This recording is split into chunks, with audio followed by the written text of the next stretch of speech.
My name is Raymond, I'm 24, and my good friend Ryan and I are building a clothing brand from scratch. Ryan and I are childhood friends. We both grew up in the same suburbs in always sunny Los Angeles, graduating from the same middle and high school together. Growing up, we spent a lot of our free time up in the windy hills of our hometown. That's where most of our friends lived, and where we spent countless afternoons and late nights being kids, dreaming, not knowing what we were chasing yet. There's a tiny street tucked into those hills. It's barely a block long and easy to miss, but we drove past it almost every day. Back when we had no idea we'd end up building something inspired by it. It's called Flores de Oro.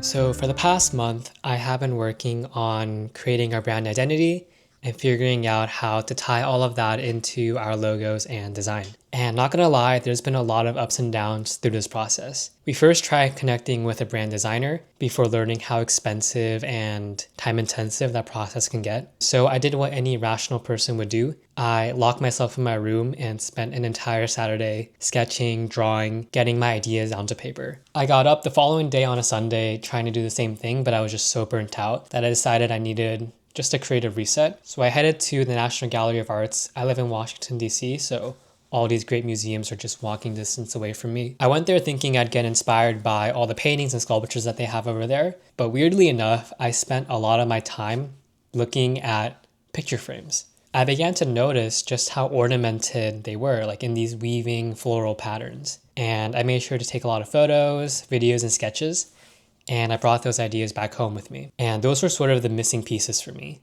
because out of that, I came up with a few rough logos and typography styles that I liked, and here are some examples of those. Now, I'm not a designer, so I knew I needed some help getting everything clarified. And so I reached out to some friends and I got connected with Calder, who is a friend of a friend. And Calder specializes in typography. So we've been working together now for about a week. We actually just wrapped up our second meeting where he shared over some initial designs and sketches, and we picked a couple to just keep iterating on. Fingers crossed, if all goes well, we should have a solid set of logos and text by the end of April. And what this unlocks for us, other than just being another big mental win, is the ability to place our logos and text onto our clothing pieces and just visualize whether we like it or not.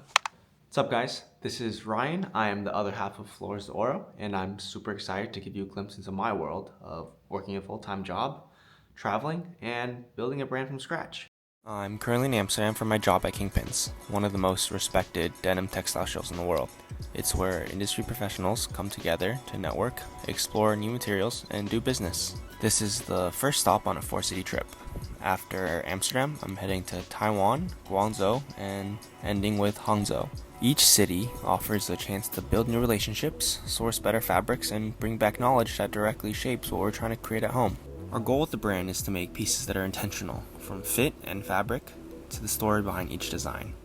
To do that, we need to understand the industry from inside out, and not just what we see online. Even with the time difference, I'm making it a point to stay connected with Raymond. We're constantly checking in, whether it's during lunch breaks, in between meetings, or late at night.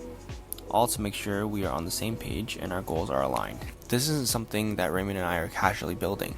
We're putting in the work, we're staying focused, we've invested money, and we're being intentional with every step. We're just getting started, but we're building it the right way. And I'm super excited to see where we'll be in the next couple of years. So very exciting news. We have received our first t-shirt sample. So what I'm gonna do right now is try it on, compare the fits to other t-shirts that I have, and see what we can improve on for our version 2. So here's how the sample looks on me. I'm about 5'6" without shoes and 140 pounds. 6'4" from Kentucky. And I think this would be representative of like a size small. Two things that really stick out to me. One, I know you probably can't tell, but the material is super soft and super premium. And the second one is the length of the overall shirt. It's not too cropped. I know cropped clothing is in these days, but sometimes they're a little bit too high for my liking. And it's not too long, which typically most of my t-shirts are quite long, and I'll show you some examples of those. But overall, I'm a really big fan of the fit and the material. This right here is the Uniqlo U t-shirt in a size small, and it's one of the better fitting t-shirts that I have. With that said, it is a boxy fit. So you see the sleeves are a little bit longer and kind of they don't really taper to your arms. This is probably like one of the best fitting t-shirts that I do have. And our sample already fits better than this. And here's the worst t-shirt that I have. I'm honestly kind of embarrassed to show myself even wearing this right now. Just look how long this shit is. Like, dude, it's crazy. And this is a size small. And before you guys get on me for buying such a poorly fitting t-shirt and keeping it, the reason why I kept it is because the black color version of this exact same t-shirt from Abercrombie fits me really well. So I thought, oh, if I just like wear it a couple of times and wash it, maybe it'll shrink. It did not shrink. It just fits terribly. The material is soft, but it's low-key kind of see-through, which I don't like. So those are the two t-shirt comparisons that I have, and overall just really happy with how our sample has turned out. And I think we're on a really good track to figure out a fit that works really well for us. Currently, Ryan and I are focusing on separate parts of building out Flores de Oro. Ryan is focusing more so on the garment side of things, so what goes into making a premium product, what goes into the manufacturing process, how do we communicate with pattern makers and manufacturers to make sure the product turns out the way we want it to. And his current trip over to Amsterdam, Taiwan, China, all that is kind of helping him learn all those important skills. I, on the other hand, have been focusing more so on branding and design. And throughout April, the most important thing for me has been with learning how to get consistent with creating content. In the past couple of weeks, I've really come to believe that creating high quality, honest, relatable content is the most important thing that brand owners can have in this modern internet age. Unfortunately, it's not something that I've had a lot of reps with. Not only have I not really posted on social media or created videos before, I've just straight up not had social media for the past year. So it's definitely been a learning curve trying to get back into the swing of things. And so I spent the majority of April trying to figure out how I can get consistent with building up Flores de Oro's brand image and tying that together with my personality and hopefully marrying the two together to create something that's meaningful and something that people can relate with. So far I've written 3 Substack essays, posted 3 podcast episodes, and including this video, will now have 3 videos on my YouTube channel. And none of them have gotten much traction, but I need to trust the process and believe that in the long run, the effort will pay off. And that's sort of the core message that I wanted to leave this episode with. Some people might be wondering why I'm putting so much effort into making this content even before I have a suite of products or anything really interesting to show. But I'm of the belief that effort compounds. And by starting now, by starting to get the editing reps in right now, getting rid of posting anxiety, feeling more comfortable with my presence online. When it's finally time to really put the foot on the gas in July, August, that's around the time that we're trying to make a push to launch our product line. By the time we get to then, I want to be more comfortable and confident in myself to know that I'll be able to produce quality content and I'll be very, very proud of what I can make. That's the reason why I'm starting right now in April. I know the video that I make right now, the podcasts, the essays, all that stuff, they're not great, but at least I'm doing it, and this is the worst they're ever gonna get.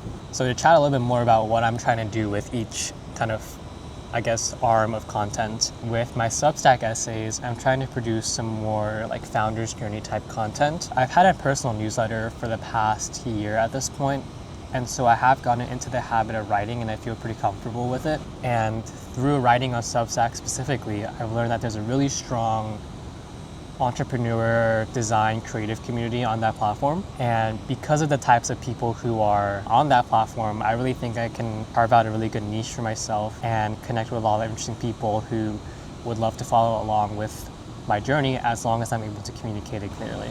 Podcast-wise, there's been sort of 2 flavors of episodes that I've been trying out. The first one is hosting monthly recaps with Ryan. These are where we just sit down and chat through what we've been through in the past month and what we're up to in the next month. And the goal of these is to give people an intimate look into our behind the scenes of what we're thinking through and what's worrying us and what we're excited about. But more importantly, I want to have a way to document for both me and Ryan every single step of our journey from the start. Right now we have nothing going for us. We have nothing to show for our work, but we still have so many interesting ideas, and I want to be able to capture them in some way so that in the future we can look back on it and just reminisce on the good times. The second type of podcast episode that I'm filming are interviews with other creatives. These are casual, low-key conversations with people that I personally know who I think resonate with and display the qualities of Flores de Oro's creative tenacity.